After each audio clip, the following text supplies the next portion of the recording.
नमस्कार, मी पूनम. स्वागत आहे तुमचं एका मराठी ब्लॉग मध्ये. आता आजचा वार आहे बघा, सोमवार. आज आहे छत्रपती शिवाजी महाराजांची जयंती. तर माझ्याकडून तुम्हाला सगळ्यांना छत्रपती शिवाजी महाराज जयंती निमित्त शुभेच्छा. आणि आज बघा सकाळी ब्लॉगला सुरुवात लवकरच करणार होते, पण सकाळी सिलेंडर संपला आणि म्हणलं आता उशीर झाला मला. मग मिस्टरांनी सिलेंडर पण आणून दिला, बुक करून ठेवला होता. सिलेंडर बुक केला होता आपण. 2 टाकी आहे पण 1 टाकी भरलीच नव्हती, फक्त बुक केला होता. मग आता सकाळी सिलेंडर पण भरून आणला आणि मिस्टरांनी लावून पण दिला. सिलेंडर काढता येतो, मला लावता येत नाही. मिस्टरांनी लावून पण दिला. सगळ्या कामाला उशीर झाला, मग आज काय उशिराच ब्लॉगला सुरुवात केली. आणि आता म्हणलं आज शेवळ्याची खीर पण बनवते मुलांसाठी. जास्त दिवस झाले केली पण नव्हती, म्हणलं आज शेवळ्याची खीर करू छान अशी. आणि आता स्वयंपाक पण करायचा आहे आणि मग ब्लॉगला पण सुरुवात केलेली आहे. तर आजचं सोमवारचं रुटीन जसं जमत तसं मी तुमच्यासोबत शेअर करणार आहे.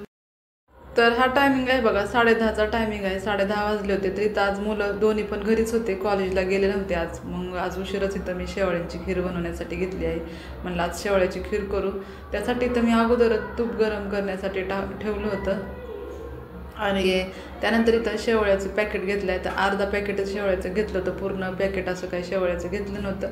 आणि असं बारीक करून घेतलं आहे शेवळ्याचं पॅकेट. तूप पण तापतं आहे तोपर्यंत इथं शेवळ्याचं पॅकेट पण बारीक करून घेतलं आहे.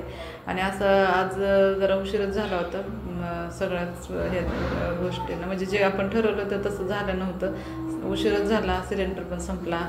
आणि त्यामुळं तर इथं तूप छान तापलं की तुपामध्ये मी थोडेसे काजू, बदाम आणि चारोळे असे तेलात तुपातच फ्राय करून घेतले अगोदर. तर त्यानंतर इथं शेवळ्या पण अशा हे करून घेते, फ्रायच करून घेत असते. शेवळ्यांचा कलर असा बदलेपर्यंत इथं फ्राय करून घेतलेले आहेत. नंतर छान शेवळ्या चांगल्या अशा तुपामध्ये भाजून घेतल्या की त्याच्यामध्ये मी टाकलेली आहे साखर. तर अंदाजे साखर टाकून घेतलेली आहे. त्यानंतर इथं मी टाकलेलं आहे विलायची टाकली होती. तर अर्धा पॅकेट शेवळ्यांचं होतं, त्याप्रमाणेच मी साखर टाकली आहे. आणि थोडेसे चारोळे, थोडेसे काजू, बदाम आणि विलायची मी अशीच ग्लासमध्येच थोडीशी अशी बारीक करून घेतली होती, पावडर वगैरे काही केली नव्हती. आणि ती पण टाकली आहे. तर इथं मी अर्धा पॅकेट शेवळ्याचं अर्धा लिटर दूध घेतलं होतं. थोडंसं ठेवलं होतं, नंतर म्हणलं शेवळ्याचं दूध लगेच हे होतं, त्यामुळे मी वरतून थोडंसं टाकून देत आहे. त्यासाठी थोडंसं दूध ठेवलं होतं, नाही तर बरोबर अर्धा लिटर दूध टाकलं होतं. आता हे छान सगळं एकत्र मिक्स करून घेते. तर मी शेवळ्याची खीर अशी करत असते. तर आज इथं शेवळ्याची खीर पण कशी केली आहे ती पण शेअर केलेली आहे तुमच्यासोबत. आणि छान होती अशी पण, मुलांना पण आवडती शेवळ्याची खीर. कधीमधी मी करत असते शेवळ्याची खीर. तर आज केली होती, तर आज शेअर पण केलेली आहे. तर छान अशी म्हणजे दुधातच छान अशी शिजवून घेतली आहे. घट असं अशीच करून घेतली ती. तर ही अशी शेवळ्याची खीर करून झालेली आहे. आणि गॅस पण इथं बंद करून घेतलेला आहे. थोडंसं दूध मी ठेवलं होतं वरून टाकता येईल ह्यासाठी, तर त्यामुळं. आणि पाणी नव्हतं टाकलं, दुधातच मी शेवळ्या करून घेतल्या होत्या इथं. आता इथं मुलांसाठी शेवळ्या पण देत होते, म्हणलं चला लगेच देऊ त्यांना पण. आणि मी पण थोड्याशा खाल्ल्या. मला शेवळ्या जास्त आवडत नाहीत बरं का. थोडंसंच मी आपलं चहा पण पिला नव्हता आज. जरासं मला तब्येत बरी नव्हती वाटत माझी, तर मी चहा पण पिला नव्हता. थोडेसेच शेवळ्या मी इथं खाल्ल्या आहेत. मला शेवळ्या जास्त आवडत नाहीत, पण थोडेसे आज खाल्ले. चहा नाही पिला मी आज. तर इथं मुलांना पण शेवळ्या वगैरे दिल्या.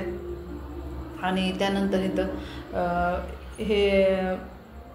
हे पण म्हणलं पॉट पण होते, हे पण स्वच्छ करून पाणी भरून ठेवू म्हणलं. 8-9 दिवसांनी हे भरून ठेवायचं असतं स्वच्छ धुवून. तर 8-9 दिवस झाले होते, 9 दिवस होऊन गेले होते. म्हणलं आता हे स्वच्छ धुवून पाणी भरून ठेवू ह्याच्यामध्ये पण. तर स्वच्छ घासून घेतलं तर हे छान वाटतं बरं का, एकदम थोडंसं घरामध्ये पण आपल्याला असं. त्यामुळे मी हे पण स्वच्छ इथं धुवून घेतलं आहे. थोडासा निरम्याचा हात घेतला आणि ते पॉट एकदम स्वच्छ धुवून घेतलं आहे. आणि पाणी पण घेतलं आहे. आणि खडे पण एकदम स्वच्छ धुवून त्याच्यामध्ये टाकत आहे. आणि आता म्हणलं हे पण स्वच्छ करून घेऊ, आपल्याला पण छान वाटतं त्यामुळं घरामध्ये पण. आणि आपले तर कामं असतातच बाकीचे, पण हे पण करून घेतलं लगेच. 9-10 दिवसातूनच म्हणलं तरी चालेल. आज पाणी बदललं, त्यात पाणी बघत असते होतं पाणी, पण ते सांगितलंच होतं 8 दिवसांनी बदला पाणी असं सांगितलं होतं त्यांनी. पण इथे माझ्याकडून एखादा दिवस लेटच होते. आणि त्यानंतर हे दोन्ही पण मी इथं आता असं स्वच्छ धुवून घेतलेलं आहे. म्हणलं बाकीचं पण घरात आज भरपूर काम होते, भांडे वगैरे पण होते, ते पण घासून घेतले, किचन स्वच्छ करून घेतला आज.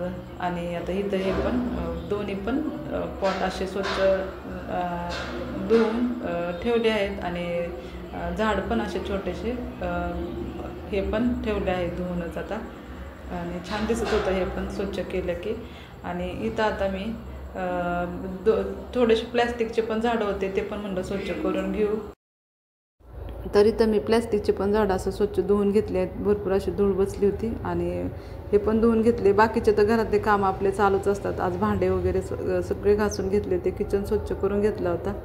आणि हे पण झाडं पण असे स्वच्छ धुवून घेतलेले आहेत प्लॅस्टिकचे. आणखी 6 पण छोटे असे झाडं मागवले होते आणि हे 2 तर हे छान भेटले, ते थोडे छोटेच भेटले होते. आणि हे प्लॅस्टिकचं पॅरेटचं पण पक्ष्यांचं असं मागवलं होतं, तर हे पण छान वाटतं एकदम. मी फ्लिपकार्टवरून घेतलं होतं, हे 18-20 रुपयामध्येच भेटले, पण छोटंसं एकदम कमी पैशातले, पण एकदम छान दिसत होतं. हे सगळं स्वच्छ करून घेतलं आणि व्यवस्थित सगळं ठेवलं. आणि त्यानंतर इथं घरं वगैरे झाडून मारले आणि घर पण झाडून पुसून घेतले सगळं. आणि असे घरातले कामं तर चालूच असतात. त्यानंतर दुपारच्या स्वयंपाकामध्ये आज म्हणलं सांबार करू, तर इथं भोपळा आणले होते, केळी पण आणले होते आणि 1 लिटर ताक आणलं होतं. आता उन्हाळा सुरू झालेला आहे, तर ताक असतंच घरामध्ये. आणि ताक आवडतं मुलांना, आम्हाला जे आवडतं घरात सगळ्यांसाठी ताक, त्यामुळं ताक असतं घरात उन्हाळ्यात. आणि आता इथं मी भाजी पहिलं तर कट करण्यासाठी घेतली आहे. म्हणलं भोपळा करून घेऊ, तर इथं मी भोपळ्यावरचे साल काढून घेतले आणि एका मोठ्या टोपमध्ये इथं पाणी घेतलेलं आहे आणि त्याच्यामध्येच ठेवत असते कट करून, कारण काळा पडतो त्यामुळं असं. आणि इथं घेतलेली मी मिक्स डाळ घेतली होती, ते जे पॅकेट आणलं होतं मी 5 डाळी मिक्स असं, तर तीच डाळ इथं घेतली होती. तर म्हणलं बघू आपण हे असं मिक्स डाळीचं पण छान अशी सांबार होतं त्यामुळं. आणि ही डाळ थोडी तूर डाळ होती. आता मध्ये गावाला म्हणजे आता गावाला गेलते तेव्हा माझ्या बहिणीने अशी डाळ पण दिली होती, तूर डाळ होती, ही पण थोडीशी घेतली. म्हणलं बघू गावाकडची डाळ थोडीशी घेतली आणि ही मिक्स डाळ आणि थोडीशी तूर डाळ असं घेतलं होतं. आणि म्हणलं आज मिक्स डाळीचं छान असं सांबार करू. तर हे साल काढून घेतलं होतं, कांदा पण कट करून घेतला होता, एकच कांदा कट करून घेतला होता आणि 1 टोमॅटो पण कट करून घेतला होता. कोथिंबीर धुवून बारीक कट करून घेतली होती. कचरा तर अगोदर बॅगेत भरून घेतलेला आहे, म्हणलं पहिलं तर कचरा बॅगेत भरून घेऊ. आणि इथं मी ना अगोदर शिजवून सगळं फोडणी देत असते, कधी असं पण नाही कधी असं पण. तर म्हणलं आज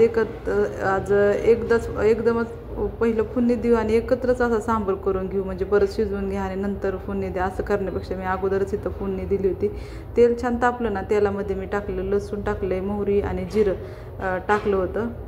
आता हे चांगलं तडतडलं की कांदा आणि टोमॅटो पण मी कट करून ठेवलं होतं, हे पण लगेच आता मी टाकणार होते. कांदा टोमॅटो टाकल्यानंतर थोडंसं मीठ टाकून परतायचं, म्हणजे लवकर कांदा टोमॅटो शिजतं पण त्यामुळं. आणि इथं एकच कांदा 1 टोमॅटो आता तेलामध्ये टाकून घेतलेलं आहे. आता हे सगळं थोडंसं मीठ टाकून हे सगळं एकत्र मिक्स करून घेतलेलं आहे. आणि मग तोपर्यंत इकडे मी डाळ पण स्वच्छ धुवून घेऊ, त्यासाठी अगोदर इथं मी भोपळा धुवून घेतलेला आहे. म्हणलं त्या स्टोपमध्ये डाळ पण स्वच्छ धुवून घेऊ. तर इथं मी 1 पाण्यानेच भोपळा असा स्वच्छ धुवून घेतलेला आहे. आणि आता इथं मी डाळ पण बघितली, नीट केली आहे, डाळ स्वच्छ आहे. पण इथं मी आता हे स्वच्छ धुवून घेतलेली आहे 2 पाण्याने. असं इथं मी डाळ पण स्वच्छ 2 पाण्याने धुवून घेतलेली आहे. आणि इकडे सगळं परतेपर्यंत कांदा टोमॅटो डाळ पण स्वच्छ धुवून झालेली.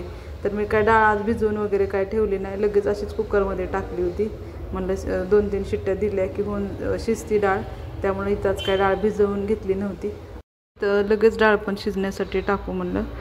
तोपर्यंत इथं मी चवीपुरतं मीठ टाकलं आहे आणि त्यानंतर हळद पण टाकली होती. मग हळद मीठ टाकून घेतली, हे सगळं एकत्र मिक्स करून घेतलं. इथं मी गावाकडची चटणी घेतली होती. माझा मसाला ह्या वर्षीचा भरपूर शिल्लक होता, त्यामुळे ह्या वर्षी काय मसाला केला नाही. म्हणलं बघू नंतर संपल्यानंतरच करू. तर ही माझ्या लहान बहिणीनेच मला ही चटणी पण दिली होती. तर म्हणलं हीच आज चटणी थोडीशी आपण वापरू आणि सांबार करू. तर त्यानंतर मी तर हळद मीठ चटणी अशी गावाकडची टाकून घेतली आणि स्वच्छ डाळ धुतलेली ही पण टाकली. इथं आता हे सगळं एकत्र करूनच असं फोडणी दिली होती. तर हा पण सांबार चांगला झाला होता. आणि ताकचं 1 पॅकेट पण फोडलं होतं, हे पण मुलांना दिलं होतं. त्यानंतर इथं मी भोपळा, बारीक चिरलेली कोथिंबीर पण टाकली. हे सगळं एकत्र मिक्स करून घेतलं होतं. तर आज असं दुपारच्या जेवणामध्ये सांबार केलं होतं आणि रेसिपी पण शेअर केली आहे. साधं सोपं पटकन होणारं सांबार केलं आहे आपलं. नंतर एकदा शिजवून घ्या असं नाही केलेलं, लगेच फोडणी पण दिली होती. आता हे सगळं एकत्र मिक्स करून घेतलं आहे. आता 2 ते 3 ग्लास पाणी थंडच टाकलं होतं, कारण आता इथं डाळ म्हणजे सांबार करण्यासाठी काही गरम पाणी वगैरे केलं नव्हतं. आणि आता कुकर पण लावून घेतलं, किचन सगळा स्वच्छ करून घेतला. त्यानंतर इथं भात पण टाकलाच होता आणि इथं छान असा सांबार करून घेतलेला आहे आणि कलर पण छान आला होता सांबारचा. दुपारचा स्वयंपाक झाला होता माझा. त्यानंतर इथं टायमिंग आहे 2 वाजले होते. माझे मिस्टर पण आले होते. तर हे त्यांच्या मित्राच्या गावाकडचे असे तांदूळ त्यांनी आणले होते. तर इथं माझ्या मिस्टरांनी पण घेतले आहे. ते 20 किलो तांदूळ असं होतं. तर इंद्रायणी तांदूळ आहे म्हणलं. मग माझे मिस्टर म्हणले घ्यायचं का, तर म्हणलं घेऊ आपल्याला पण. तर हे असं 20 किलो तांदूळ आहे. बोर असं गावाचं नाव आहे, तिकडचे तांदूळ आहे.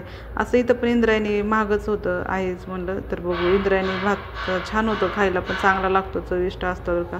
त्यामुळे इथं माझ्या मिस्टरांनी दुपारी जेवण करण्यासाठी येताना इथं 20 किलो असा इंद्रायणी तांदूळ पण आणला होता. तर छान होता हा तांदूळ पण. म्हणलं बघू आपण.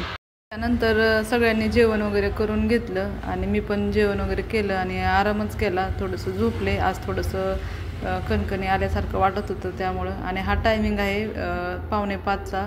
उठले आणि पहिलं तर मी आज इथं चहा करण्यासाठीच घेतला आहे माझ्यासाठी. म्हणलं चहा करून पिऊ. तर आजचं असं रुटीन थोडंसं शेअर केलं आहे. तर आजचा ब्लॉग कसा वाटला कमेंट करून सांगा. ब्लॉग आवडला असेल तर लाईक करा. चॅनेलला कुणी सबस्क्राईब केलं नसेल तर सबस्क्राईब करा. ज्यांनी सबस्क्राईब केले त्यांना थँक्यू. जे ब्लॉग बघतात त्यांना मनापासून धन्यवाद.